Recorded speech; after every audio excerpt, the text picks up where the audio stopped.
BYU basketball season is back. We're breaking it down here on KSL Sports and joined now by the head coach of the Cougars. Year 4 for Mark Pope. But, Coach, I got to ask, does it feel a little bit like a year 1? And I remember, I bring this up because I remember it was your post-game conference with Rebel at the end of that Washington State game, and you mentioned something along the lines of, feels like a little bit of a new job. Yeah. The Big 12. Yeah. New roster, new conference coming down the pipe.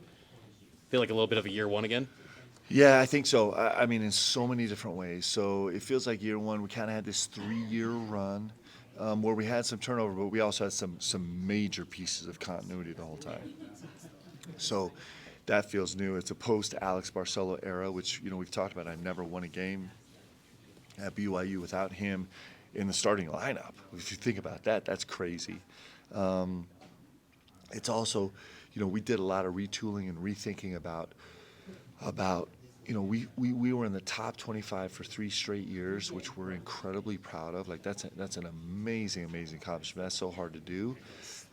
We finished 2 of those years ranking in the top 25, and with that said, we felt like we weren't even close to winning it all, right? And so we've had this incredible amount of success, but we're so far from where we're trying to get to. It made us retool, so, really do deep dives and kind of rethink about, how can we take that next step? And that is, that's next to impossible. I mean, there's only a few teams that do it.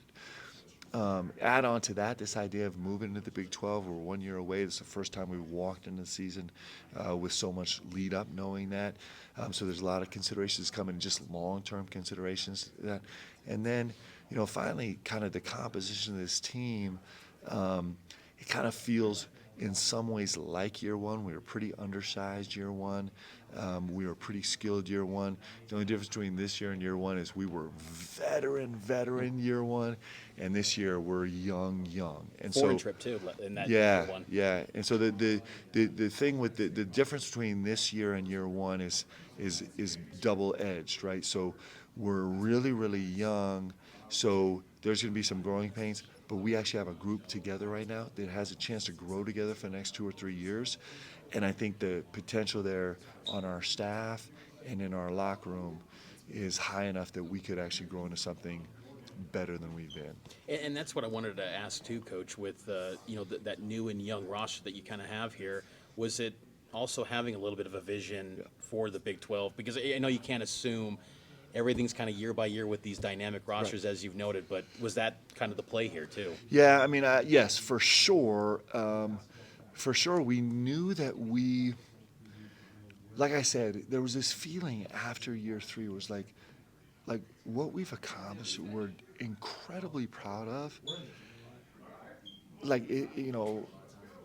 And on top of that, we're not even close. And so it's kind of thing like where you have to have the courage to break it, even though it's been really good.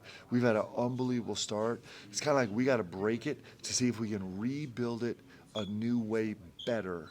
And that is terrifying, actually, as a leader of an organization, because why are you breaking something that's been so successful? But we're not swinging for that. We're swinging for higher levels, and so we got to try. I know that you don't operate in. I remember your year 1 press conference. You don't operate in realistic expectations. I do want to ask though, with the future of the Big 12, have maybe Brian Santiago, Tom Holmoe, your bosses, have they kind of reset the expectations? One, from what they expect of you, and also giving you the resources necessary to compete and contend in the Big 12, and also this year too, and last year at the WCC. I don't think there's any reset of expectations. I think the pathway to get there is different, right? So our pathway to get to our goals in playing the schedule we played and playing the WCC is, we have to land somewhere in the vicinity of relatively close to perfect, right? In the Big 12, that's just not how that conference functions. You could be 10-8 in that conference and be a 4 seed in the NCAA tournament, right? So the pathway there is different. But in terms of the expectations have always been, since we came here, that we're going to win, and we're going to win at the highest level, and that's what we're shooting for, and that's our job. Will you have more support staff though? I mean, I've seen additional this year, Yeah, but are you going to yeah. have more next year and beyond? Yeah, so we've added a ton to our staff this year in some really creative ways also that are not like official paid staff positions, but I think the resources we have, I'm so excited about what we have to work with this year, and especially in terms of like beginning this rebranding, regrowth, kind of start from the ground level process. And we will continue. We'll continue growing the staff. That's something that's important. There's some positions that I actually didn't fill this summer. I had a position I actually didn't fill that was available to me because there's so much change going on right now, and we know we need to fill it right. And so we're taking a little hit on the man hours right now, the person hours right now. Because these hiring decisions are so wildly important. But yeah, growing the staff is important just to give us more capability to reach farther. I know all the focuses this year, but I did want to bring up Brett Yormark from the Big 12 commissioner. He said yesterday that it's going to be an 18-game league schedule in the next 2 years, and they're going to release the first schedule in December. Yeah. Do you like that? 18 games, is that too much or just right? Or? Well, it's 18 quad one games. So there you go. I mean, we've been chasing 7 or 8 or 9. It felt like, we had to trade 3-for-1s to get to 9, right? And now they're just going to put 18 right on a platter for us. And so I do love it. I think this it's the best conference in the country by every metric in terms of national championships, in terms of like data-driven analytics from Ken Palm and from Synergy and from the net, in terms of Final Four appearances, in terms of NBA players. This conference is terrifying right now. It very well might be the best conference in college athletics, not just in college basketball. And so we're moving into the real deal, and we're coming in with some. I mean, you think you're adding Houston also, which has been a top 5 team over the last couple of years. And so it just gets better, and can't wait to get there. But it is coming with a bunch of challenges. Have you met Yormark yet? Yeah, I know he had that yeah. visit. What He was that on like? campus. A huge fan of his. Was actually at a corporate sponsorship last night with an executive that spent a lot of time with him. Also, have heard the greatest things about him, and the truth is that his job is probably more important than any of us realize. We need a visionary in that position. We're losing Bob, who is one of the great directors of college athletics over the last 30 years, right? And he's stepping into the most dynamic time ever in college athletics, and he's going to have to be a visionary and a leader, and it sounds like he's up to the task. I'm super grateful he's here. Big 12's down the road. Obviously, this year, though, I'll focus on the last season of the WCC, and you guys start off at pretty good spot in Ken Palm, number 44. Yeah. Was that, you've got to be pretty happy about that. I mean, opportunities are in front of you with that schedule. Yeah, I don't know what that means exactly. I think Ken Palm is a genius guy. He's actually underpicked us for the first 3 years, and so maybe he's just like, okay, I'm gonna overpick these guys one time. I don't know. The one thing I know is those analytics really start to mean something 10 games in. 10 games in, you're gonna have a real feel of what it's saying about your program. We actually believe in the data. Like the data is is definitely a slice of how we approach this, and so we'll be way more interested in those numbers 10 games in, and we're going to be really interested in them 25 games in, because I think this is a team that has a chance to get better and better and better and better as the season goes on. And for game 1, how close are you to identifying that starting 5? I probably have 8 or 9 is probably where I'm at right now. And we'll probably, we'll see. We have enough newness on this roster that we'll probably dance a little bit with the starting lineup, maybe throughout the season. Jackson Robinson noted that he got his waiver. Noah Waterman, he's good to go too, or my expectation is I got all these guys, so that's a huge deal for us because we're a little bit undermanned anyway, and so I'm super happy for these guys. That they get a chance to play right away, and super happy for our team. And you bring up undermanned, Trevin, he's on the man a bit after his surgery. Was there any consideration, because he was dealing with the shoulder last season to just get it done right after that Washington State loss. It's interesting with the shoulder because there was actually nothing to get done that were able to identify, and so it just is just such, timing is tough. I mean, athletics timing is tough, and the one thing that's been great about Trev is he's managed this. He's become the shot doctor of our team. He is doing all the shooting analytics through Noah. He's probably getting close to, and certainly among college athletes, he's the most informed in the country. I would throw that out there and see if someone challenged me on kind of how to work those numbers, how to interpret those numbers, what they mean, maybe how to help guys do it. He can't wait to get back healthy to use this education for himself. But yeah, certainly that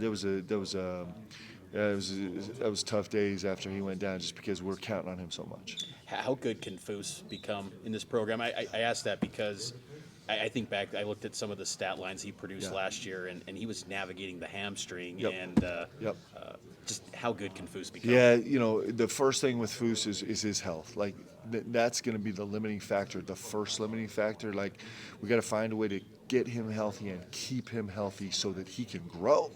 Every time he, for every athlete, it's not unique to Foose, but every time you suffer an injury, you're stuck in some ways. You can keep growing your game in some ways, but some ways you're stuck. And so keeping him healthy is really important. And then his ceiling is ridiculously high. We have grand long-term visions of being able to move him off of the 5. We'll see how that goes. He missed a bunch of the summer, and so we didn't quite make the progress there we wanted, but he has added a ton to his skill set with the time he's had. And his, what he's doing in practice right now is staggering. The impact, you finish a practice like, man, Foose didn't have his best day, and he's the leading scorer and leading rebounder, leading assist guy, and has 0 turnovers. Like, well, maybe our standards is a little hyperinflated for him. And he's also, he is growing into just an incredible leader on and off the court, and internationally in his community and with government officials in Mali. Like, watching him grow as a person is incredible. It's going to be exciting to see Foose. It's also going to, I think back to last year, he, as you noted, he kind of saved some games as a freshman. Yep. Is there any freshman that, obviously you don't want to have to turn to him, but they're going to be a big piece to it? Yep. Who could be some of those guys? Well, this Dallin Hall comes in with a huge reputation, and he's an elite level leader, because he's taught himself to be a leader, and he's just born that way in some ways.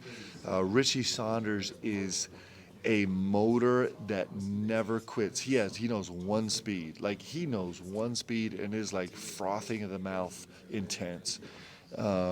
And so he has had a huge impact on our practices. Tanner Toolson has been spectacular in terms of, he was injured for the last 7 months of his mission, and then having a tough time just walking, and then came back and was treated by our performance crew has been so unbelievable, and so he missed the entire summer even after he got back. But he's getting better every single day. And this Braden Moore is figuring out the pace of this game, and he's got a chance to kind of help us in some ways. And then we have this crew of walk-ons that are really special, young guys. So we have a really, really good freshman class that it's hard being a freshman. It's hard being a return missionary freshman. But these guys, in terms of what they can grow into and the impact that they can have in the long run, is super exciting. You mentioned the walk-ons. Could any of them contribute, you think? Well, who's interesting? Traden Christian right now. He's out with a knee right now, but just for a couple weeks, just need to get it scoped and cleaned up. But he's had a real impact on our team. Interestingly, he's in his college career, he's spent most of his time as the point, even though he's 6'6", 240. You look amazing. What? So but he is, there's a chance he really helps us on the court, and people are going to see shades of Dalton Nixon. They're going to feel like Dalton Nixon. He's that way as a passer and a playmaker. He's not shooting it like Dalton. Dalton was shooting 40% his senior year. But in terms of his toughness, physicality, ability to make plays, he's been spectacular. but all these walk-ons are making an impact. Tanner Hayhurst is a guy that had scholarship opportunities, decided to come here and just got back from his mission, and he's been unflappable. Nate Webb is his dad played here, and he's got a alumni history here, and he was a big-time scorer in junior college. And Nate has not only become a internet dating sensation at BYU, but he's also a skilled player that actually makes plays where he's like, what, he surprised you in a really, really good way. Hao Dong has been like such a gift to our locker room. He's the director and creative artist and producer of the Twin Towers TikTok, which you have got to check out. I don't know if there is on social media, if there's a more uncomfortable TikTok, would you call it a page, station, I don't know, channel, whatever it is, than what he's directing Tiki and Noah to do. And then Jared McGregor is actually a great story. This Jared McGregor had zero chance of being on this roster. He knew that. I told him that, and he just was relentless. He was in the gym every single day from the day the season ended to now, dragging guys into the gym, finding guys to shoot with, finding guys to play one-on-one, and dude's wearing a jersey right now. I'm super proud of him and happy for him. So we got a great group of walk-ons. This is going to be a fun group, and I know that the ultimate goal is always to get to that NCAA tournament. And I wanted to close out with this, Coach. It's kind of a big picture college basketball question, but there's been rumblings. I saw yesterday the ACC commissioner is saying there needs to be expansion of the tournament. What do you think on that? Like, you're going into a league that's just going to be a gauntlet every night in the Big 12. Like, would you like to see it expanded to have more access? Maybe. What do you think? I don't know. I will tell you this: that it seems to me in our history of expansion, it seems to me that we always think that there's always this pull to like keep it the same, and you think, oh, expansion is going to ruin the product, it's going to hurt the league, it's going to be a financial drain, it's going to dilute everything, it's going to do A, B, C, and D, and it seems like that never actually happens. It's kind of like the stock market so far. Sure. Like the stock market's gonna have some dips and turns, but you know what? Every year, like, there's no way stock market can go higher, and then you know what? 5 years later, like, my gosh, the stock market's a lot higher. So I don't know how it's going to work out. I don't really have a say in it, but I'm not scared of it growing, because I think when we grow, things improve. Yeah, that's a great way to put it. I think back to those days when it went to 65 and then 68, and it's like, but it's always worked out. Yeah. Coach, always appreciate the time, and best of luck here in year 4, and having a great time. I know you always keep it fun, and always appreciate the covering this program, and thanks, man. I appreciate the time. Thanks, so great for you. The BYU basketball season is just around the corner. We're breaking it down here on KSL Sports, and joining me now is BYU basketball assistant coach Cody Feger. And Coach, so much change. It almost feels like a new era of sorts with the Big 12 looming and new roster, but it's always exciting to get another season fired up. Yeah, we're really excited about the year. I think we got 12 total new guys. It's an exciting roster. Can do a lot of different things. Things we're still figuring out with them. But we're looking forward to the year, and we'll see how it goes. How would you summarize the off season? And I ask that because I think on the outside, so many people were acting like doom and gloom, like what's happening with BYU basketball, but it was fine. It was going to all come together. But how would you summarize the kind of the craziness of the off season? It was, I guess, the most different off season we've had, right? With just a bunch of changeover and things like that. But yeah, it's just different with NIL and recruiting. Recruiting goes until, it went until like July and August for us, which has just been different the last couple years, right? Alex Barcelo, we signed him in August, our first year, but this was just kind of the longest we've gone with recruiting. We're usually done a little bit earlier. It was an exciting one. It was a long summer. Happy that we're getting into the season here. just that we got everybody on campus, right? We didn't get Rudy and Noah here until September 1st. We didn't get most of the walk-on kids here until September 1st. So it was a long, long summer, and we're just happy to have everyone together and practicing and rolling, and it's good to have everybody here. And along with having everyone here, there's a new coach on the bench too, Coach Fennell. What's Coach Cahill brought to the staff, and maybe his just chemistry and rapport with you and Coach Robinson? Oh, he's awesome. Coach Fennell's awesome. Yeah, we have a great relationship. We like to joke around with each other and our whole staff. I mean, that's kind of the way things like to be in the office. But when push comes to shove and we need to get serious and things like that, we're all about it. He's came from two really good programs, or three really good programs, and has a lot of good mentors, a lot of good friends in this profession. So it's really great having new ideas, things like that. And just learning new ways that he was taught, and he does a great job with developing relationships with our players, which is obviously the most important thing for us. So we're really happy to have him here. Learning new things, I think of this offseason, you had a chance to do something pretty cool. The top, or 50 Top Connect Basketball Symposium.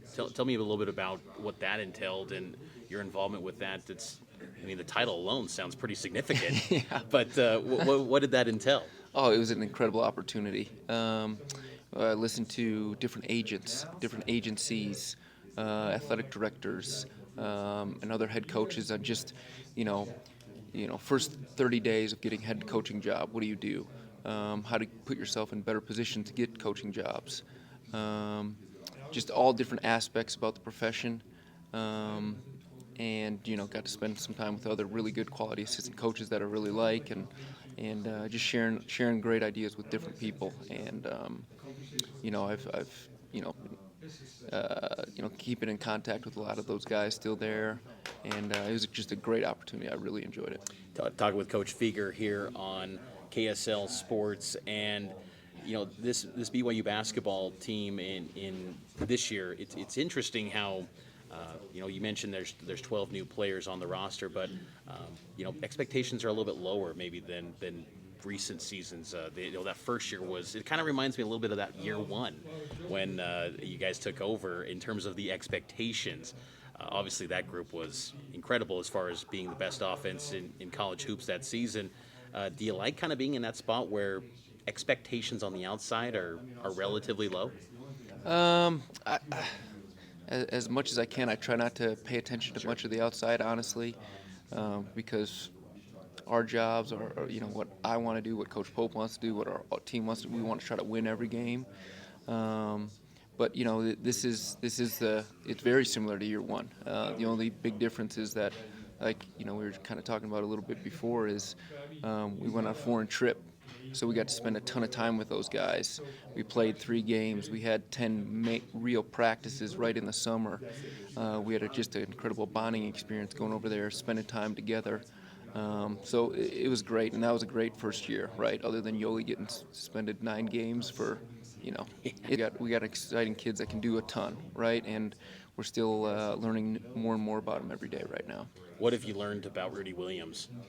Rudy's got a really great communicator on the floor.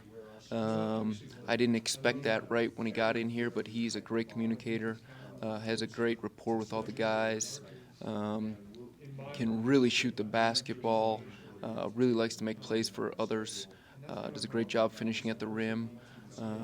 But he's an exciting kid and fun to be around, and he really wants to win. Who are the players in practice since training camp started at the end of September that have maybe taken the biggest jumps in their personal development that are going to contribute maybe a lot more, or have already elevated themselves from what their established status in this program? Yeah, so a couple guys that have been here for a while already, like Gideon George. He's made a huge jump. His conditioning and the way he's playing right now, his leadership. He's an everyday guy. He's made a big jump. Spencer Johnson's made a big jump with his development, and just another guy that's an everyday guy and really wants to win at every single possession. And then a couple of our freshmen Dallin Hall, he's he came home from his mission and he's put in a ton of work, and same with Richie Saunders and Tanner Toolson. Those three guys are just putting in a ton of work and getting better every day. Trey Stewart's taking a big jump. Atiki he looks completely different the way he's playing, and his athleticism and his he's putting his thoughts together quicker on the court, and he's him and Foose. Foose had a little bump in the road with a little hamstring issue, but he's doing great right now, and he's been incredible on the floor the last couple days. Really excited about a lot of these guys, honestly, and looking forward to this. Well, and you bring up Foose. I think sometimes it's easy to forget after the months go by, but the production he was putting up last year was navigating through that hamstring, and you think, man, this guy's got endless potential in this program. Yeah, he's a relentless worker. He wants to watch film every day. He's in the weight room extra every day. Like this kid wants to be great. He wants to be great, and he's so fun to be around. He's a yes coach, like all day, every day. He's about this, and he set a better screen, and he's going to set the best screen he possibly can. He's just very coachable. Just a pleasure to be around. How significant is the Trevin Nell loss from the personnel standpoint? Just who are some of the guys that have the chance to maybe fill that role? Is it Jackson Robinson or Dallin Hall, who you noted? Who could be some of those guys while Trevin's on the mend a little bit? Yeah, I think it's going to be a little bit by committee, right? Just because Trevin, there's the last couple of years he's had games where he's proven, right, and he knows kind of what Coach Pope wants. So there's some leadership things that, we always kind of knew what we were going to get from Trevin at the end of the day. So we got guys that we need to really step up, and, Richie Saunders, Trey Stewart, Jackson Robinson, Dallin, Tanner Toolson, it could be any one of those guys that can come in there and really help. But Trevin's been at every practice. He's been working with our guys about shooting things, and he's the shot doctor. He's the right? shot doctor. I don't even know what that means, but he's the shot doctor. No, he's been incredible. He'll spend time with our guys, just going over their analytics with shooting and different things like that. He's been absolutely incredible. I wanted to go back to Dallin Hall and Richie Saunders and Tanner Toolson. RMs that you guys, this staff signed. Is it kind of exciting to see some of those early recruits that you guys were on the early days of this staff, now kind of seeing the fruits bear out this season? Yeah, for sure. I mean, we were talking about it this summer. It's like that was our first recruiting class, was Dallin Hall, Tanner Toolson, and Richie Saunders. So it's just interesting. BYU's just it's awesome. It's just a different place with that, right? Because I'll talk to different coaches throughout the summer, and they're like, all right, who's your roster? Who do you got? And they're like, we've got Dallin, Tanner, and Richie. And they're like, and I got to say their last names, and they're like, oh, man, those guys are freshmen? Yeah, they're freshmen this year. So, it's a pleasure talking to those guys about it. But we're really excited about these guys, and they bring energy every single day. They're always in the gym. They always want to watch film. They're just hungry about getting better. And that's been awesome. Can the RM model still work even in the Big 12 era, you think, from a recruiting perspective? Because in that league, and I know it's not all focuses this year, but that league every night it's just a buzzsaw, and you're facing NBA talent. Can RMs, can that model work going forward in the future for this program? I mean, that's what needs to work here at BYU, right? We're going to get the best ones we can, the ones that want to get better every day and work hard. But this whole kind of college basketball is kind of turning into Division I college basketball is kind of turning into junior college a little bit, right? Where you can leave, you can come, it's all over the place. There's guys leaving and then coming back to the same school. I mean, it's kind of a all over the place deal, and we're just going to put the best roster we can together every year, and it's just going to be interesting, right? With NIL, I mean, there's just so many moving parts going on, right? Coach Rose will call me every once in a while. He's like, man, what's going on up there?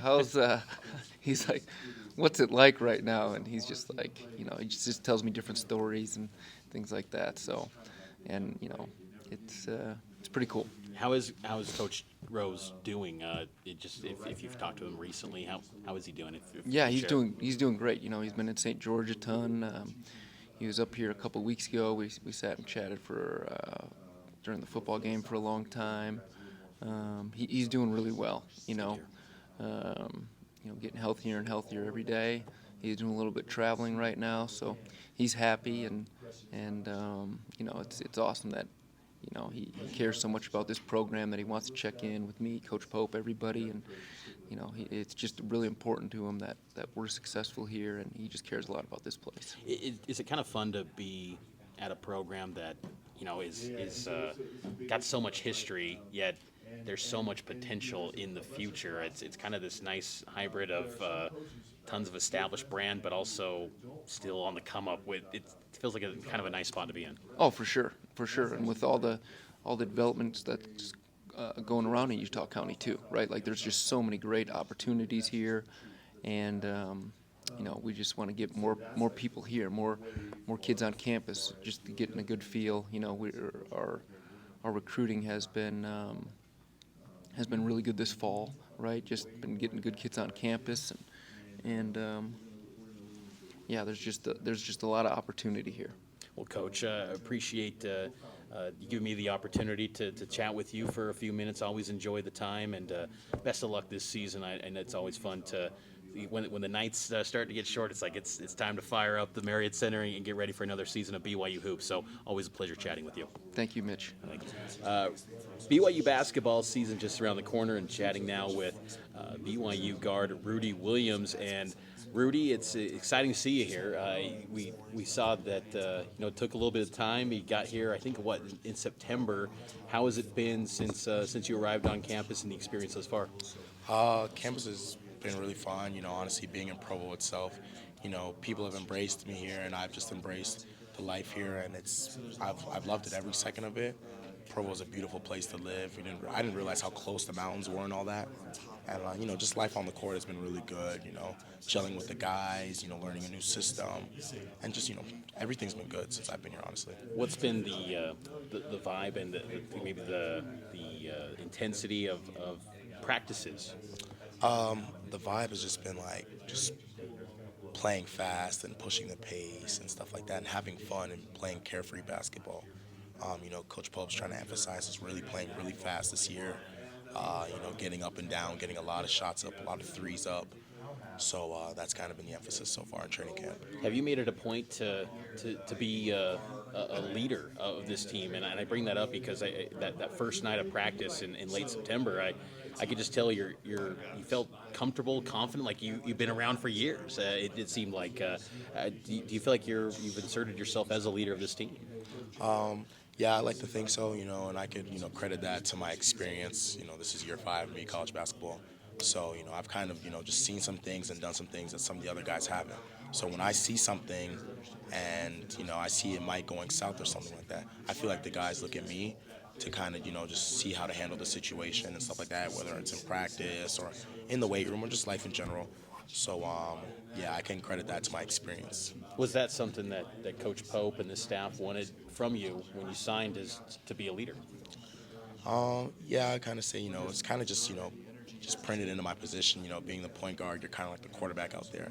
So you kind of have to make sure you kind of manage everything and make sure practices are going well, workouts are going well, everything, because, you're just the guy in charge, so it just comes with it. Who have been some of the guys in practice that are playing well in your opinion? I mean, I'm sure everyone's having their moments, but guys that could be in contention to be in that starting 5 with you potentially on that opening night. Like you said, everyone's had their moments, guys have had their days, but I would say guys like Atiki, he's been turning it on. Everyone's raving about how much of a jump he's made from last season to this current day.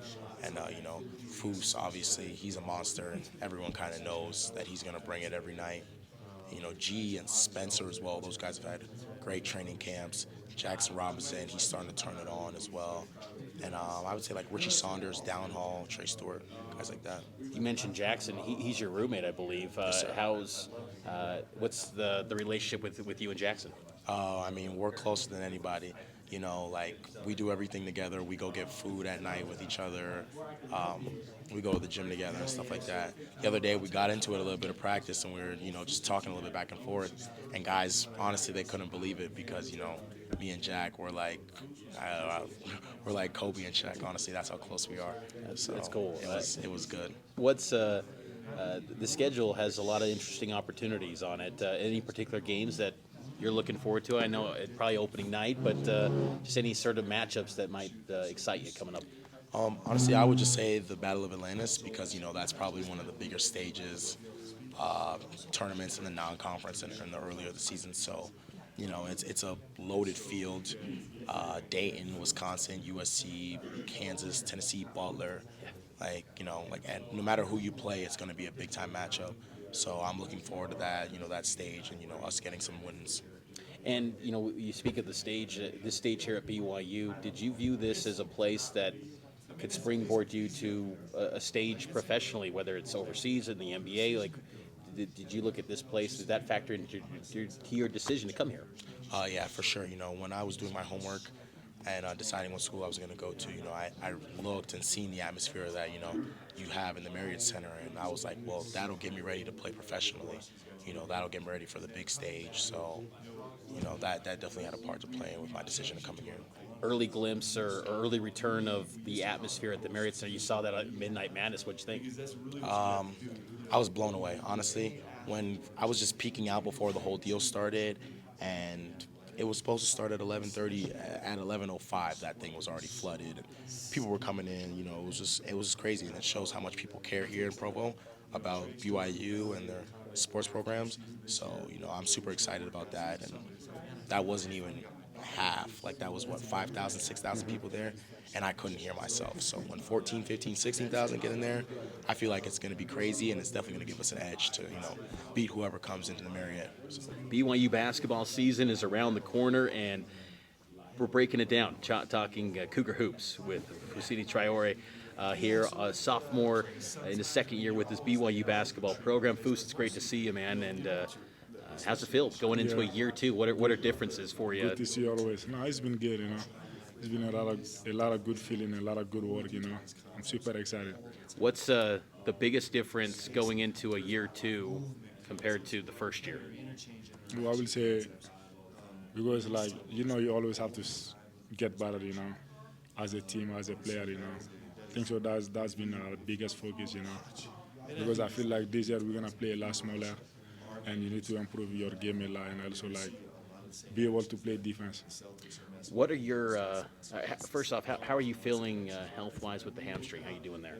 Yeah, I'm getting there. I'm just start getting my confidence back. Yeah, I think my hamstring is good, but it's just in my mind a little bit. Like how just to trust it and just go. Well, and I asked that too because saw you at Midnight Madness coming down the stairs. So I'm thinking, oh, that's a lot of stairs for you. Like, oh yeah, it was.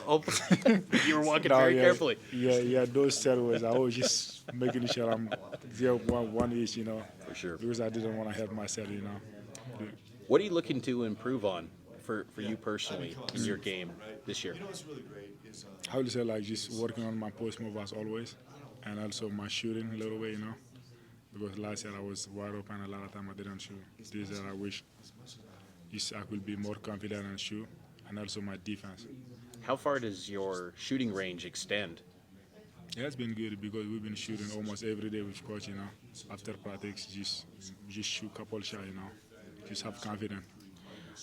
How different is it to be on a roster where you're kind of one of the veteran guys, at least by experience here at BYU. So many new faces on this roster. What's that like? I think so. It's actually super cool, because I was in the same position last year, but this year we have a lot of good players, I'm just super excited, and it's just also good to be able to help them communicate, I think so. That's super cool. Yeah. Well, what's it like, Foos, when the crowd at the Marriott Center is just cheering your name like Foos? What's that like? No, that's one of the the coolest things ever happened to me in my whole life. Just you just feel like you're almost kind of flying.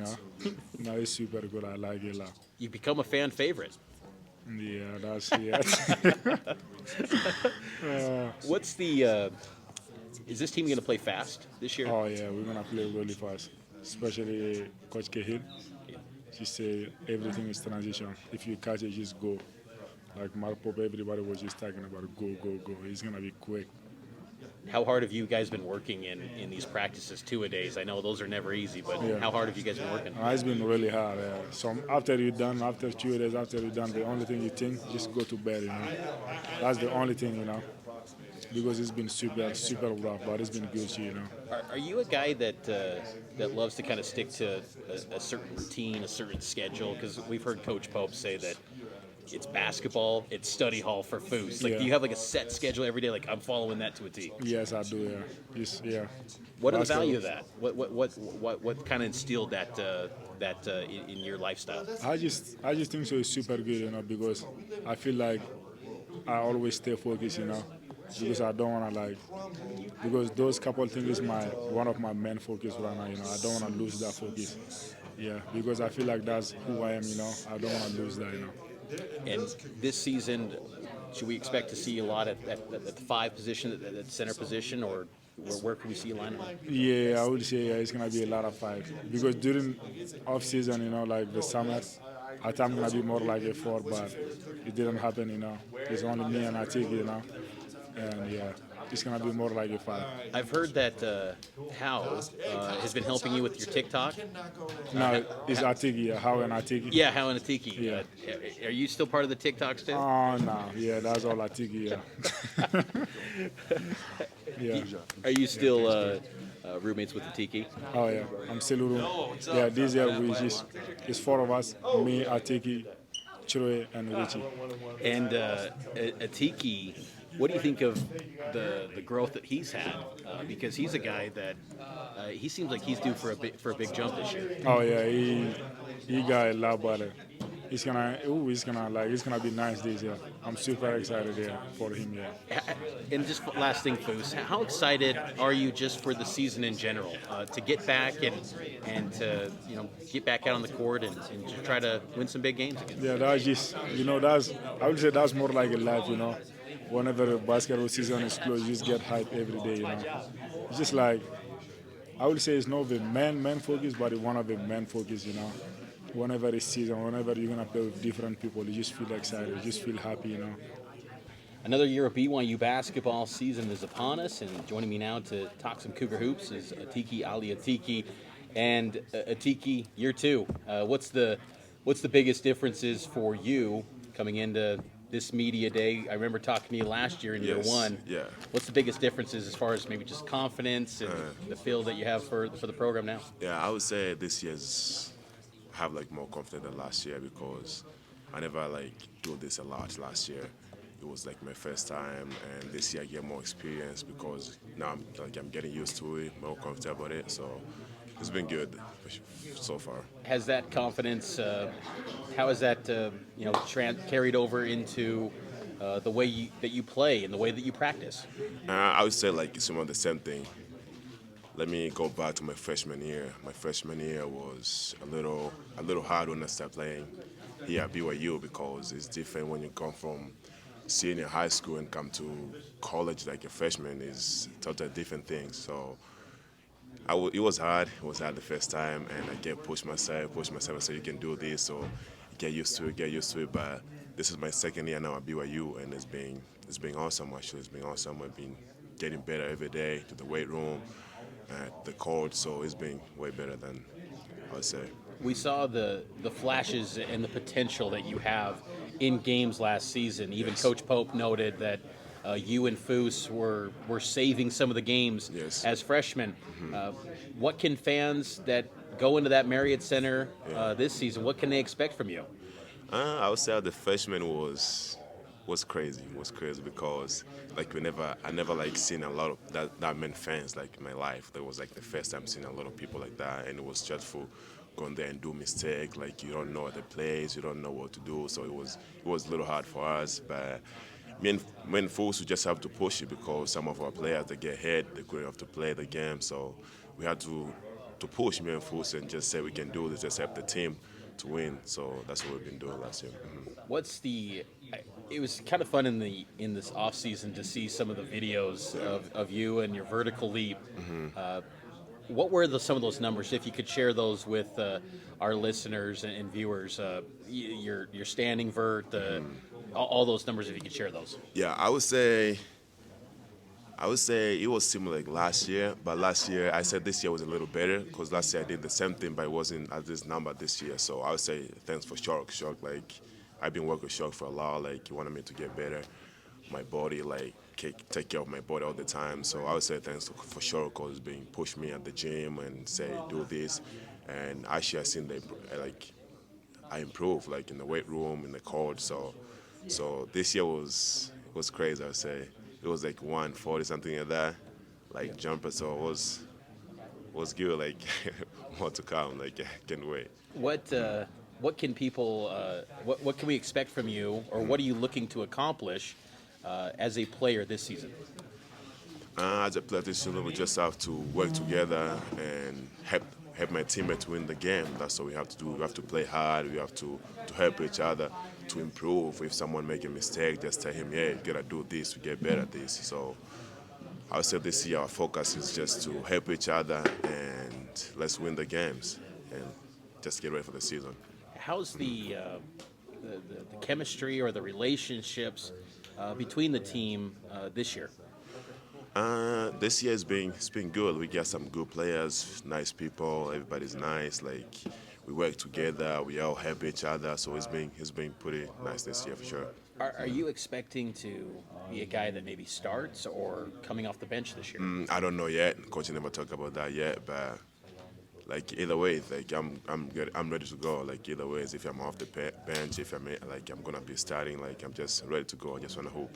How excited are you to hoop again? I am so excited. I can't wait for the season to start. It's got to be even more exciting this year because of that confidence, right? Yes. This year's it's gonna be like it's so exciting this year. I say it's gonna be fun. Is there any game in particular that maybe you're really excited about this year? I can't wait for Gonzaga game. I want to play Gonzaga so bad. So, yeah, we come different this year, so I can't wait for the season to start. How helpful has it been to have a big man on the staff like Coach Pope who understands life as a big man in basketball? Yeah, it's been so helpful for us, especially for bigs like me, Foos, Braden, and Traden. It's been helping us a lot, like in the court all the time, like because he's a big coach. And he knows some stuff like he wants us to know too, so it's been helping us a lot. And I can tell it helps, and I've been doing the practice, so I can't wait to be doing the games too. When Coach Pope is maybe unavailable or dealing with something else, now that Coach Burgess is gone, who's the coach on the staff that helps out with the big man? It's Coach Nick, Coach Robinson. Yeah, Coach Robinson has been helping me a lot. Like after practice, we have to take like shots, like 100 shots. 200 shots, a lot of free throws. Like he's been helping a lot of hook shots, like quicks. So if Coach Pope is not there, Coach Robinson is in my back all the time. Last thing for you, Tiki, just maybe what do you think this team can accomplish this year? I just can't wait for the season to start, and I think we're gonna be good. We're gonna be good this year, you guys. You've been supporting us a lot, the fans. I would say shout out to the Rock. Rock has been helping us a lot since last year and this year. So just have to wait for the good things to happen this year for sure. Well, I know Cougar Nation's looking forward to those good things from you and this team. And Tiki, best of luck this season, and looking forward to chatting down the road. Thank you so much. Another year of BYU basketball is here, and joining me now is BYU guard Dallin Hall, a guy that a lot of Cougar fans have been excited to see. I think the excitement for you, Dallin, escalated when former Jazz man Donovan Mitchell called you a hooper, and I think Cougar Nation's just been wanting to see you ever since. Yeah, too bad he's gone now, but yeah, that was awesome of him. Kind of a bummer, right, that he leaves because you kind of had that connection there. I know, man. He didn't even tell me either. He had to keep you in the loop. He needed to treat you like Woj and give you that leak. Seriously, I could have made some money or something off of that. Well, Dallin, how's things going for you? How was the mission? It was awesome, honestly. It was a great 2 years, and I loved every minute of it. It honestly flew by, and I can't believe I'm sitting here talking to you it's crazy. Isn't it kind of wild to think of? I remember when we spoke, it was after you committed to BYU. I think it was on if I remember right, it was a Saturday before you're getting ready for prom, and now there was a pandemic, once in a lifetime pandemic, a mission, and now you're here getting ready at BYU, who's getting ready to go to the Big 12. A lot has happened. Yeah, a lot has changed in not too much time, and luckily, it's still the same game of basketball. So. Is that been kind of the thing that you've had to remind yourself when coming back from the mission is, hey, this is still basketball, it's going to be a process, because it can be hard for RMs to, maybe overwork a bit and try to get back to their usual self? Yeah, for sure. You definitely have to embrace the 76ers slogan, right? Trust the process. Every day, you just got to focus on that day, getting a little bit better. And it can be trying to your patience for sure, but we've seen us return missionaries have seen a lot of growth in just a short amount of time. So we're excited to, as the year goes on and the season goes on, to keep getting our feet back under us. What's been the biggest challenge for you that you faced in this road back? I think for me, originally it was definitely my physical side of the game, trying to get stronger, trying to get my legs back under me. But I feel like I'm super close now, and now it's more of a mental thing where it's just getting my feel back for the game, playing more free and with more confidence. And so I'm sure as more reps happen, I'll slowly start to get back into the groove. Take us back to your recruitment when you were at Fremont High. Refresh our listeners and viewers. Who were some of those schools that you had down to your final three or whatever, and ultimately picked BYU? Yeah, I would say probably the top four that I was considering was BYU, Utah State, Oregon State, and St. Mary's. And honestly, Coach Pope had been recruiting me since I was a sophomore at UVU, and when he made the jump, I felt like BYU was going to give me the greatest opportunity to win and to accomplish my goals, and so that's why I chose BYU. What do you remember from those early days, the conversations with Pope back then when you were a sophomore? What do you remember about him? What kind of impression did he leave on you then? Yeah, back then, I mean, he still had the same energy that he's brought to Cougar Nation.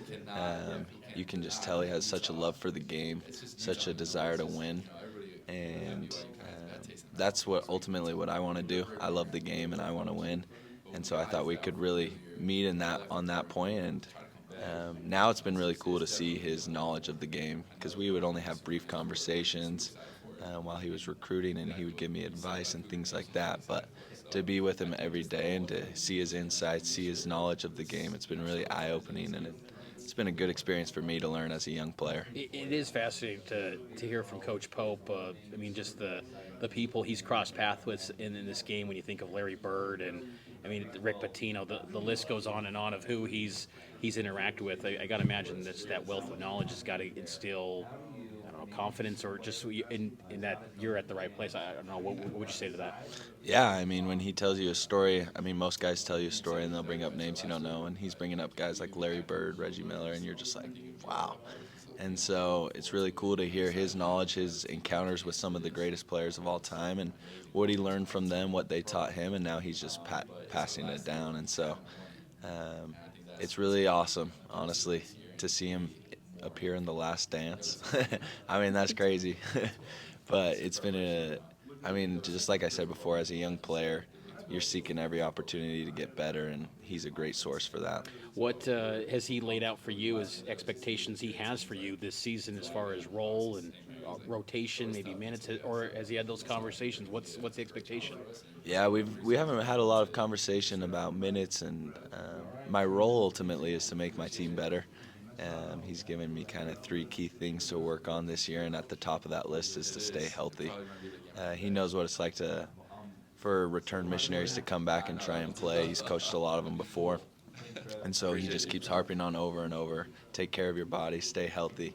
And so with that being said, I'm just going to keep myself available, take care of my body, and do anything that I can to make my teammates better, because that's a point guard's role. Clean bill of health then? You're good and feeling all right? So far, so good, yep. How has the two-a-day experience been so far? That was awesome. When camp started, yeah. Yeah, it was definitely a challenge at first. coming back from the mission, just like straight to that. It was a challenge for sure, but I feel like it really made us appreciate the game more. It made us come together as a team to push one another every day, twice a day. And so I think that helped us to prepare for the season, to get our bodies and our minds right, and also to come together a lot more as a team. What are you looking to accomplish in your BYU career? That's a good question. I've always been, my parents have always taught me to dream big. And so for me, I'm hoping to accomplish something that's never been done here at BYU before, to make a run that's never been seen. And I think we have the pieces and the guys to do it, especially if we keep our core. And with the coaching staff that we have, I think we can make a lot of noise, especially with the opportunity going into the Big 12. And so for me personally, I just want to help my team do that, whatever that looks like, whatever coach asks of me. And then ultimately, my end goal is to play professionally and to play in the NBA. So I got to give it all I have here at BYU, and whatever that looks like, I'm not sure yet. And I'm sure I'll find it out as time goes on, but we definitely want to do something that's never been done in the history of BYU. And, when you think of BYU basketball, I always think back to, like three-point shooting, guys that can just pump. And a lot of the guys today have when I ask them, like, who are some of the best three-point shooters, a name that gets brought up is you. Do you feel confident in your ability to knock down the three and be a guy that can be a real asset in that regard for this team? Yeah, I think since like 8th grade, honestly, shooting the three ball has been something that I've always worked on, and something that's kind of came easier to me. And I'm number 30 because of Steph Curry, so I think that should be a huge part of my game. But I'm humbled to hear that from my teammates, honestly, because there's some incredible shooters on the team. Who would you say are some of the best in your view? Well, with the shot doctor Trevenell out, I would say him, but I think I can get him right now. That's a really hard question. We got some big-time shooters. Spencer Johnson's been shooting the ball at a super high clip lately. Jackson Robinson can really shoot it from deep, too. And it's just crazy because I could go around and around like Rudy, Noah, Richie. There's multiple guys that can shoot that ball like better than I've seen in high school, that's for sure. Speaking of high school, what is your relationship like with Richie Saunders and Tanner Toulson? Did you have much experiences with them before you arrived here at BYU? Yeah, it's actually super interesting. Us three have been clashing against each other since we were little kids. We've played against each other, we've competed against each other, and that's one thing I've definitely always respected about both of them, is their ability to compete since we were little kids. And unfortunately, I think me and Thule got to play a little bit together in one tournament. Then he took off to Vancouver, Washington, but never got to play alongside either of them. But always played against them, always respected them, and you knew you had another year of BYU hoops, year 4 for Mark Pope, and the one man that's been part of each and every season is Trevenell, now known as the shot doctor around here, around BYU basketball. It's good to see you, Trevin. How you doing, man? I'm good. Thank you for having me. It's exciting stuff. We just talked about it. Media day is super fun, and excited to see all the guys all dressed up, all nice and snazzy. Is it a Mr. Max suit? It is a Mr. Max Is suit. it an NIL deal again? It is. So they're super generous, and they make us look really good. Let me ask, how has NIL been? Because you're a guy that's saw before NIL and now. What's the space been like from your vantage point? It's super interesting, right? To have a team deal is super cool because everybody gets a little bit of it, and I think that's what we're trying to do here at BYU a ton. Obviously, there's a lot of individual stuff going on, which is awesome because NIL is just super fun. I think a lot of people are still kind of nervous about it, but it's new, and I think a lot of people are taking advantage of it, and it's just exciting times. And I know these times right now are challenging for you because you're dealing with an injury. Refresh our listeners and viewers about what you're going through right now. So I ended up hurting my shoulder the very first game last season, and just playing on it just kept getting worse and worse. And I ended up having to get rotator cuff surgery in the summer. And so it's a 4 to 6 month process. and we're just doing a ton of rehab right now, a lot of conditioning. So we're going to see if I can come back mid-season and see if I can help the team out. I got to ask, Trevin, because you suffered the injury in game one, as you noted, was there ever a chance to maybe just get the surgery done right after that Washington State game, or was this something that really didn't become necessary for a surgery until later in the process? Yeah, like we talked about it. I talked about it with the coaches and even my athletic trainer and the doctor. And it was definitely a thought that ran through our minds, but we wanted to see if we stay away from surgery as much as possible. And so we did an experimental PRP treatment, and it felt a little bit better. And then I tried to come back, and it just wasn't the same. So we ended up having to get the surgery done. So it definitely sucks because I wish I would have done it in April, and I would have been back right now. And so there's always that kind of in the back of my mind right now, but I'm excited to help the guys out any way I can with, shooting analytics or, just giving my veteran eye to the little freshmen. If needed, and I know that it's not ideal, but if needed, could this year be a red shirt? I know you have a red shirt available, but is that a thought that you've entertained? Because I know you're listed as a junior this year. It's definitely a thought that I've entertained. I definitely I have lofty goals. I'm excited to, shoot the ball extremely well when I'm, 100% healthy. And one goal I had was to try to beat Jimmer's record, and I could. It's just I have, averaged 3 threes a game, and that's for a whole season. And so that's definitely gone through my mind. But if the team needs me and I'm feeling healthy, then why not try to help the team out any way I can? It reminds me a little bit of Gavin a few years back when he was dealing with, I think it was a shoulder too, if I'm not mistaken. Mm-hmm. His labrum. He tore his labrum, and then he decided to try to help us out in the conference semifinals, and then unfortunately the pandemic hit.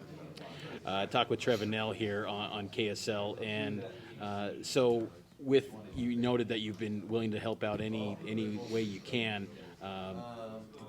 What does that look like? Kind of a typical day right now for you?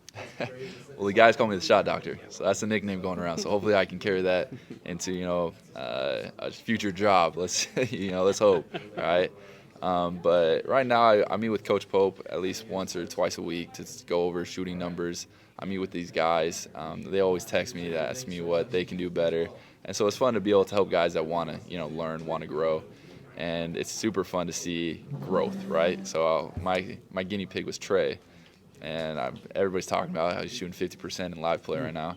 And so he was probably the most inconsistent guy. He worked super hard, but his shot just wasn't there. And then me and him, we talked about it. We took film. I took slow motion videos. I carved out a little picture for him that he could kind of see, and then we just worked on it every day. We made goals where it wasn't okay, you got to jump 20%. It was 5% this week, 3% the next week, and now he's shooting close to 70% every week, and just shooting practice, and then 50% live play. And he's our best shooter right now. It's crazy. So it's awesome to see guys improve. And I just work on my computer sometimes. I'll be in practices trying to, like I said, help the younger guys understand defense. Our defensive principles, or just where they can get a shot off or open looks. Just because I've been here, I just understand the game a little bit more. When you come back from a mission, the game's crazy fast. It's completely different. So to try to help them understand, hey, it's gonna slow down. Just be patient with yourself and stuff like that. Do you think after your aspirations, in basketball as a player, conclude whenever those may be, do you see yourself maybe wanting to get into coaching, because it kind of has the makeup of some coaching tendencies a little bit? Yeah, I think it'd be super cool, super fun. I loved what our GAs have been doing here, and I call myself the player GA, because I'm just trying to help the guys. So I think it would be a cool dynamic. It's just if it's right and if it's the right fit. Who do you think, and I'm asking you this question, I whenever I ask this, I think back to when I asked Alex Barcelo in this same room last year, who's the best three-point shooter or who are some of the best three-point shooters on the team, and he told me, he's like, Trevin Nell is the best three-point shooter, and that's noteworthy because Barcelo was deemed the best shooter in America by Jay Billis, and I was like, okay, so Trevin Nell, and so from your perspective, being viewed as the shot doctor and a guy that can pump, and Trey Stewart. Who are some of the other guys that are some of the best shooters? So the freshmen are they're obviously going to be extremely good in the upcoming years, but for right now, Jackson Robinson, he can let it go, and it's crazy because he has the same shot at 23 feet as he does as 35 feet, and so he has the range to shoot it deep, and he has the skill to shoot it deep, and so he's one of our best shooters, as well as Spencer Johnson. He was super consistent over the past couple years, and he has a lot more confidence now. I've talked to him a ton. I'll try to tell him hey, I would have shot that. And then next time down, he shoots it. He's like, all right, I get it now. And so it's fun to help Spence out right now. Even last year when we would go in, I would go in for him or he would go in for me, and we would even talk to each other. We'd be like, hey, what do you see? What do you see out there that I could do to help the team? And it's an awesome friendship that we have. When we first got here, I was like, man, who is this kid? And now we're like brothers on the team. So I'm excited to see him do extraordinary things here. Who have been some of the newcomers that you formed some strong relationships with that are maybe some of the transfer portal guys and things like that?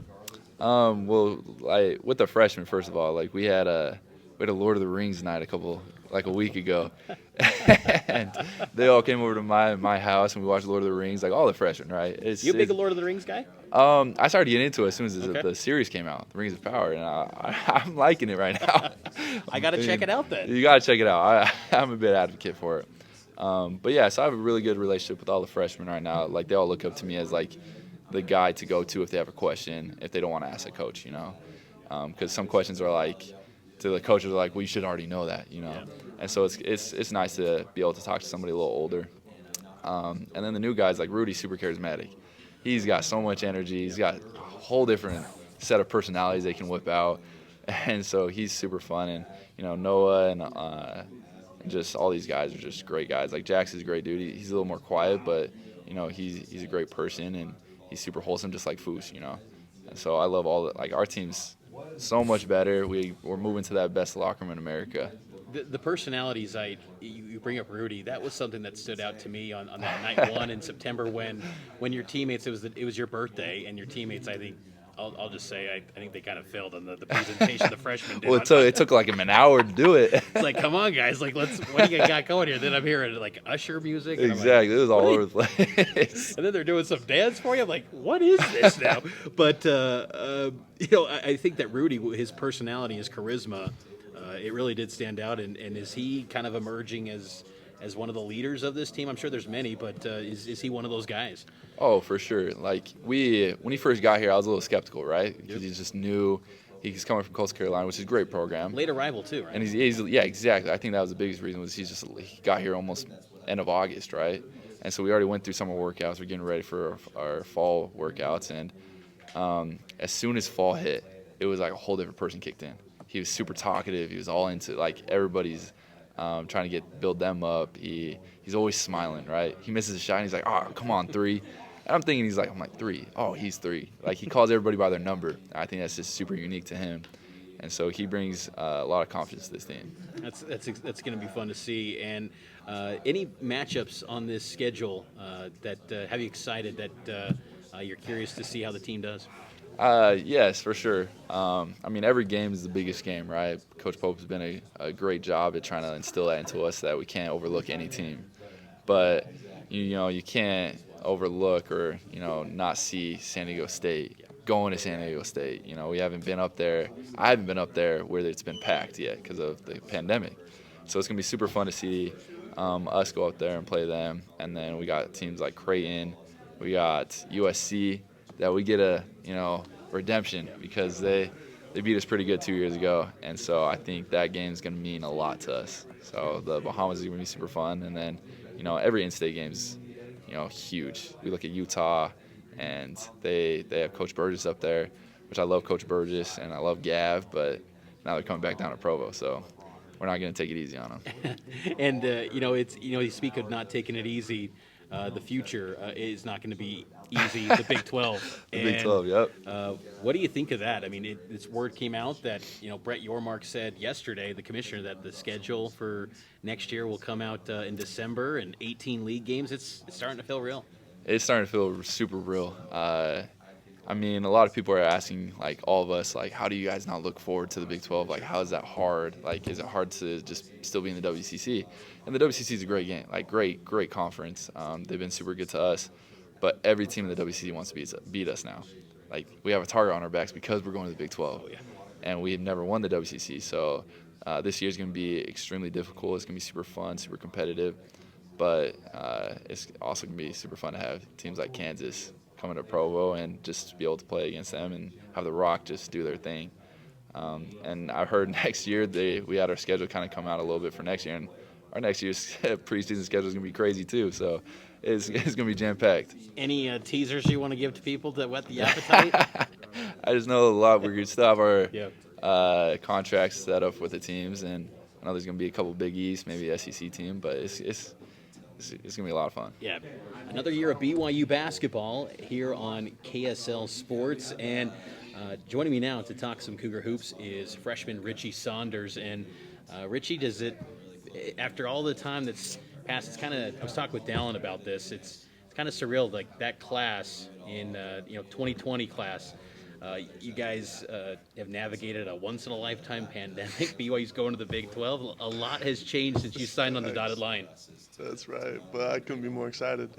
Like, regardless, honestly, like, it's been 2 years, 2.5 years, but, like, it's, like, only good things have happened and good changes have happened, you know. And in there, too, you had a mission. How was that experience for the Church of Jesus Christ of Latter-day Saints? No, it was a life changer. It was so hard. But yet it was so good. I met people that changed my life and that I knew like I needed to meet, you know. So.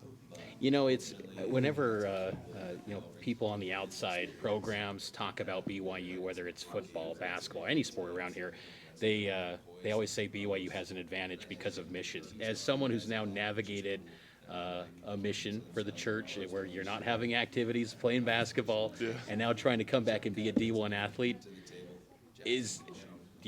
would you say it's an advantage after living it? Like, what's your vantage point? Hey, there is good and there's bad. Like, I learned probably one of my biggest takeaways was just grit, like how to get through hard things, and maybe like not the greatest of circumstances, but to keep going, to work hard. That is something that like I know it's already translated onto the court, but you know like it was a blessing, you know, it really was. What was or what has been in your road back to getting ready to contribute in games? Maybe the biggest challenge that you faced since returning home from the mission on the court, as far as just physically and things like that.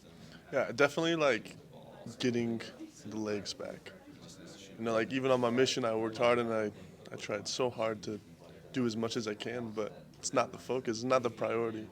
And so as I've came back, I've just like we get through a couple hours of practice and my legs start to feel it, you know. And so, but seeing that's been able to build up over the last 6 months. But who's is the point man when it comes to bringing RMs back up to speed, if you will? Is that Coach Shork, then I assume? Yeah, so there's a good team of Coach Shork, Rob, who's our trainer, and then Coach Pope, who it was, as I got back, we made a plan and we just executed it, and they know what they're doing though. I learned that quick. What's Coach Pope told you as far as like the advice he's given you is like don't rush it? Like what has he told you at this road back? Yeah, something along the lines of fast is slow and slow is fast.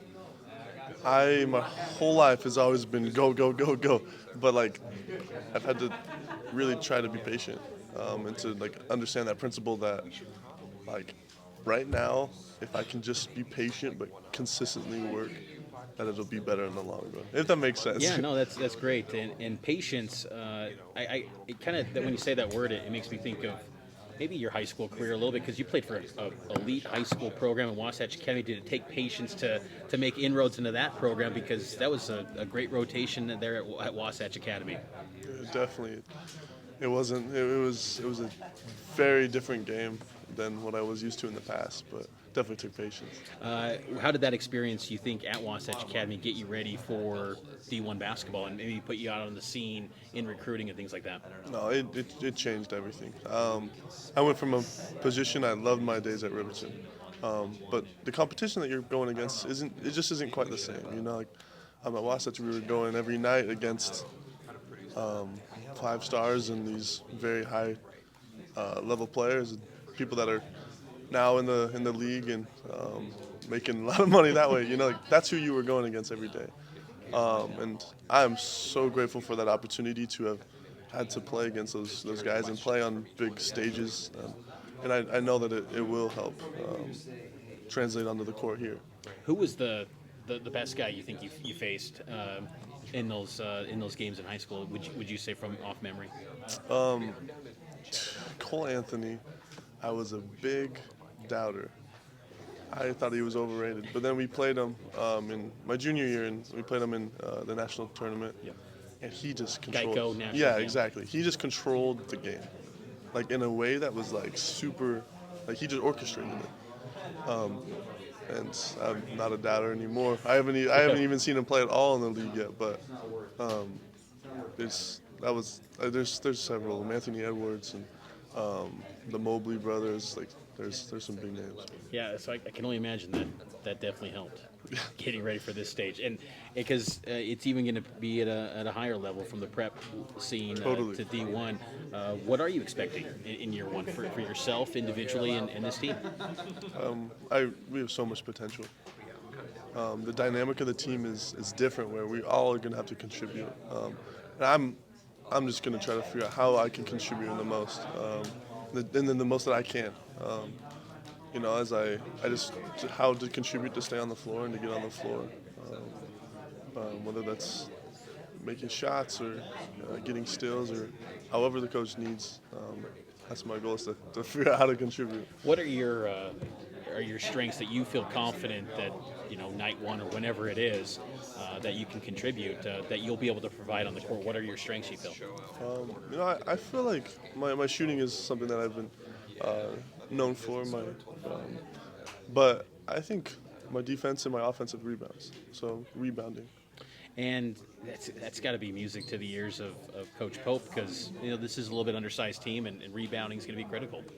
And again, I'll try to figure out how I can contribute in any way possible. Well, you know, Richie, how's last things for you? Just maybe some matchups, and you know, actually, what was?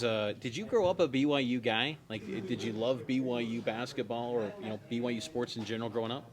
You know, like I'm originally from Riverton, so about 35 minutes away, and I grew up watching every single one of Tyler Haas's games. He was one of my big heroes. He was my screensaver on my phone. But you know, like I know what it means to the fans here, and that ultimately was one of the reasons that led me here. Because as other options came up, I really studied and thought hard about these other options. But this is where I know I felt like I could be the most successful. And there's nothing like the Rock and like Cougar Nation. There's nothing like it. Well, Richie, looking forward to you experiencing it now as a player. That's pretty cool to hear that story of your fandom now evolving into being a piece to this BYU basketball program. Best of luck this year, and stay healthy. Thank you, Mitch. Appreciate it. Welcome back into KSL Sports, talking some BYU basketball. And joining me now is sophomore guard Trey Stewart. And Trey, I remember we chatted last year at Media Day, this same room, I believe, and you were a freshman. What have you gained experience-wise from last year at this time to now? Seen a lot. Yeah. A lot of games, a lot of traveling, just so much experience to just add on. I definitely see now, like, I mean, you come as a freshman just so excited to just be a part of it all. And now actually having a year under my belt of experiencing what it's like, I'm just excited to go out there and then contribute this year. And I'm hearing you're the biggest beneficiary from the shot doctor's work. Oh, yes, that thing's magic. Trevin's helped me a ton. So it's been cool to see how just like the analytics of your shot can be analyzed and completely like boost your percentage a ton. So it's been cool to see. How have you been enjoying the BYU experience? And I ask this because you know, I was at Midnight Madness, and when the players were introduced, I'm pretty convinced that you had one of the biggest cheers, man. It feels like everyone in this campus knows you. So how's this BYU experience treated you? Really just the fan base, the alumni, everybody's just so caring and so helpful. I mean, just the off-court experience, just so many alumni who want to help and work with you and get you on your career path. And then on the court, you just have so many fans and so many people who want to be a part of it all. I don't think you can really argue that BYU is one of the best schools for fan base and alumni. And what is this team going to do this year in your second year with this program to maybe get the fans even more excited, and just what's maybe the look of this team gonna seem like from your vantage point? Just entertaining basketball, just hooping on offense, playing the game how it's meant to be played, and then defense just causing a lot of chaos and disruption. So that's what's going to be a lot of highlight plays that we're excited for. What was this offseason like? And I asked that because you and only 5 other guys carry over from last year's roster. I think you guys called yourselves the survivors or something. Yeah. What was this offseason like with so much change? Yeah, it was a very interesting experience because, 5 of us working out in the weight room every day for in the summer, and you just kind of got so close. So it was me, Foos, Tiki, Spence, Gideon, and Trevin. And then Gideon kind of did his thing for a little bit, so we didn't know. But it was just so interesting to just have such a small group of people, but it was just cool to see how we bonded together. It was funny, one time me and Foos were walking out of the locker room, and I look at Foos, I'm like, this is a third of our team. Like, me and you's a third of our team. Like, this is all we got right now. I was like, I might have to play a 5 if you get hurt. But, no, it's just cool to see us bond and really see more pieces come and added in and just become a part of our core that we created. So, yeah, very proud of that moment of just being there. Was there ever a doubt for you? Because with so many guys leaving, even some coaches left, or one coach left, and some players, was there ever any question for you? No, really, it was just inspiring to be surrounded by that core group because we were just all so focused on us being the best players that we could be and self-improvement, and we all challenged each other and helped each other get to where we needed to be.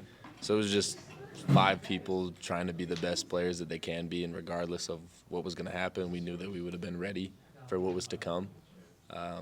Not really worrying about what's going to happen next, all the other things that go into it. We were just really worried about, can we today become better players? And where do you feel like coming out of that, feel like you've improved in your personal development? Day and night difference, man. Like, just the confidence of being on the court. Last year was rough, obviously, because, return missionary, adjusting to everything. But once the season ended, I hooped. I'd go to the rec center and just play against a bunch of scrubs. Me, Gideon, Hunter Erickson from last year's roster, Caleb, we'd always go play pickup with a bunch of dudes from all around.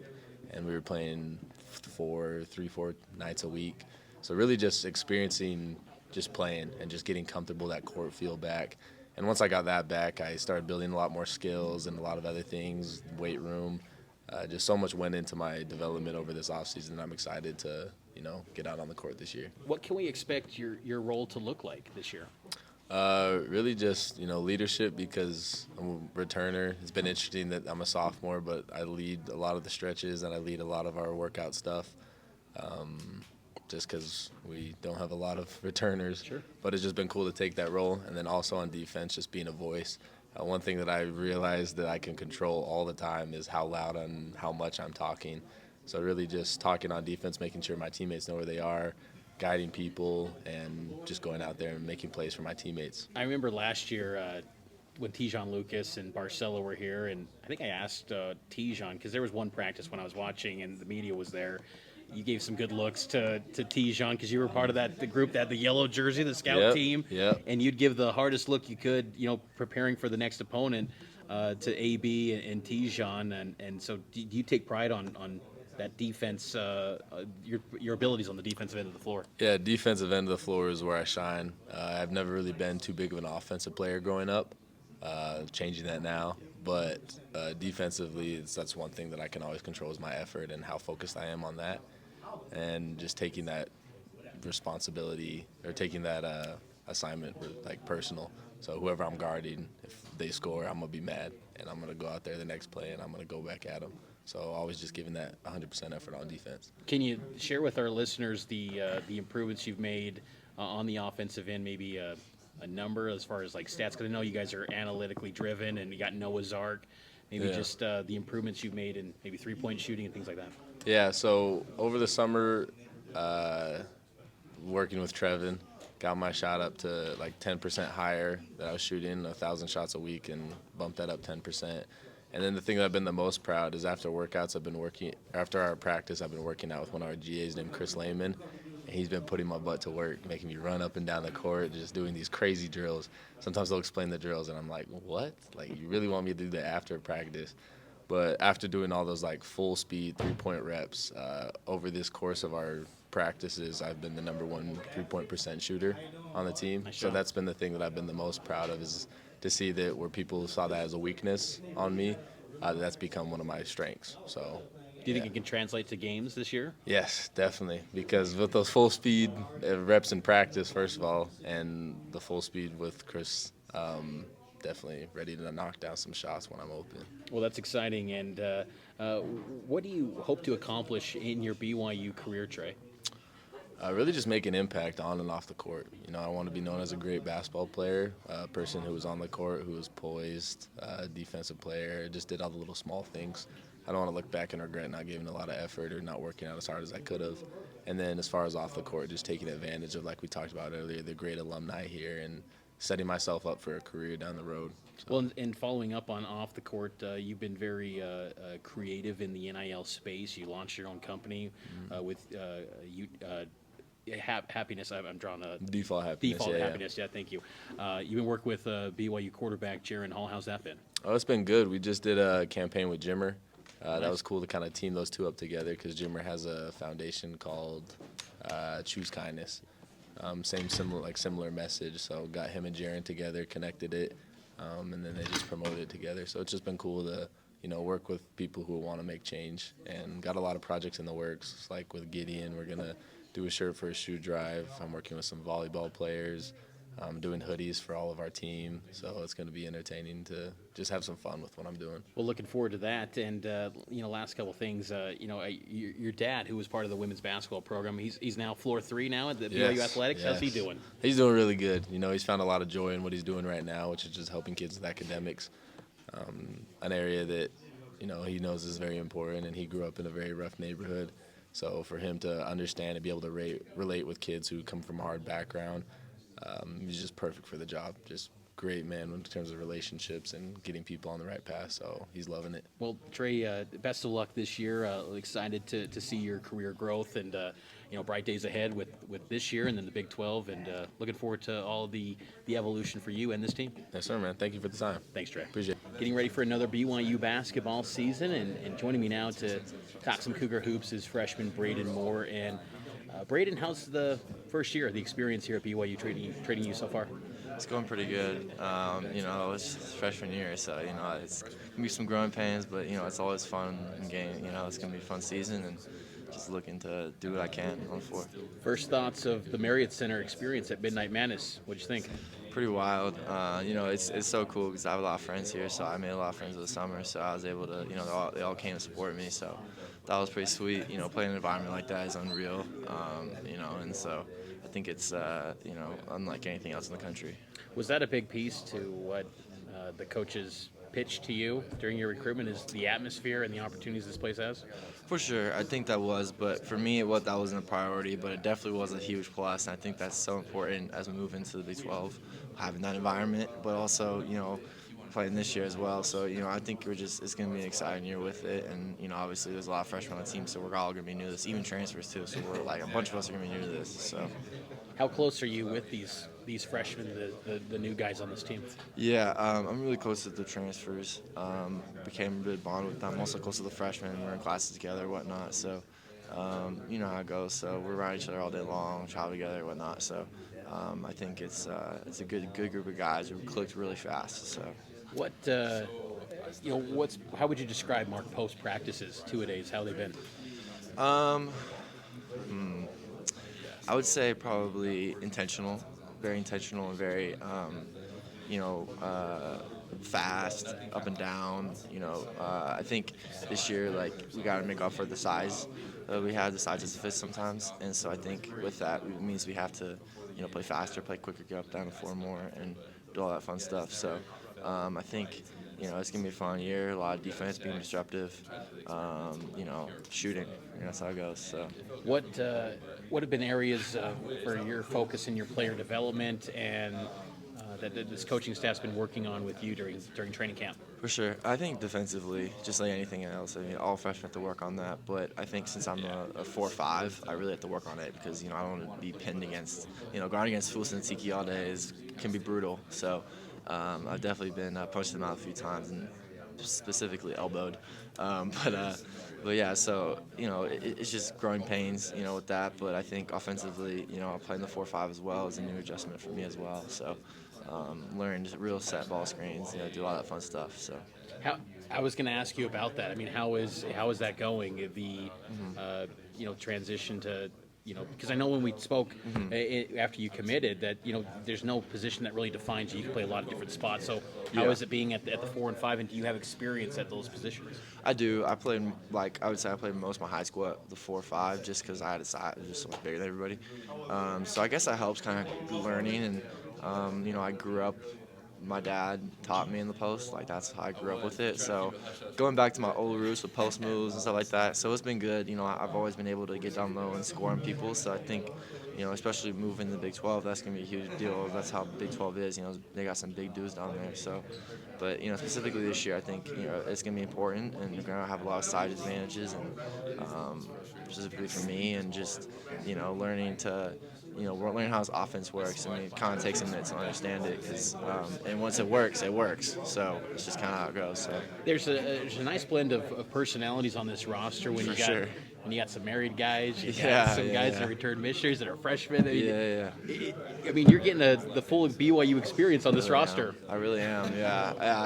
It's fun because I'm also in the dorms, so that makes it a little more interesting as well. So, I'm literally living through the full BYU experience right now. But yeah, it's fun. These guys are great. I mean, I couldn't ask for any better teammates, and I think moving forward, this is a great group of freshmen and guys that are going to solidify this program for years to come. How's the, just from your vantage point, the three-point shooting on this team? That was an area last year that kind of went sideways at times for BYU. For sure. Who are some of the snipers on this team? Obviously, I got to mention myself. Yeah, I was going to say, I was hoping you would. Yeah, obviously, Trevin, Dallin. I mean, literally everybody. Maybe not some of the bigs, but that's just how it goes. But I would say definitely, any guard in this team can shoot. I mean, I think Trey has specifically really improvement. I'm seeing improvements even from when I first got here this past summer, in June or whatever. So I think, everyone's kind of geared focused towards shooting high percentage shots and looking to make the extra pass and playing well together. And it's been, obviously in practice, I try to go for the offensive rebound. I'm like, it's in the net every time. So. That's a good sign, right? So, should we expect to see you in that rotation on opening night? What's kind of the communication you've had with coaches of what you're expecting your role to be? I kind of just take it day by day. I honestly don't know. Sometimes I do, sometimes I don't. I don't really focus on that. I focus on what I can control, which is attitude, effort, and everything I can give, and getting better every day. Obviously, what Coach emphasizes. So, I think just doing what I can on my end is the most important thing right now. How is the classroom treating you? I know BYU academically is a tough place. How's that been? It's been good. It's challenging at times.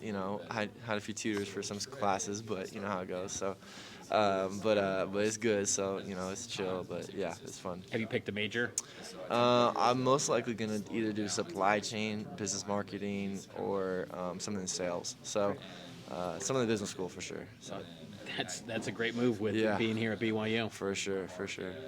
Those kind of conversations, this just kind of popped up, when you're maybe exploring the academic side. I know that I think people tend to forget how big of a workload it is to be a D1 athlete. So that occupies a lot of time, but the academic piece too, does that factor into the conversation when you're getting recruited by this coaching staff? Oh, 100%. Yeah, I mean, they look at your transcript, they look at all that fun stuff before you get in and all that. So and it's important that you take academics seriously here because you could easily get caught behind, and a lot of people have.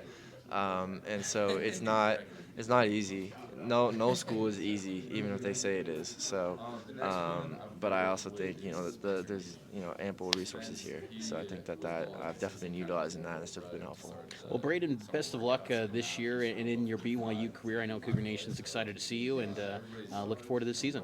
Appreciate it. Thanks, Braden.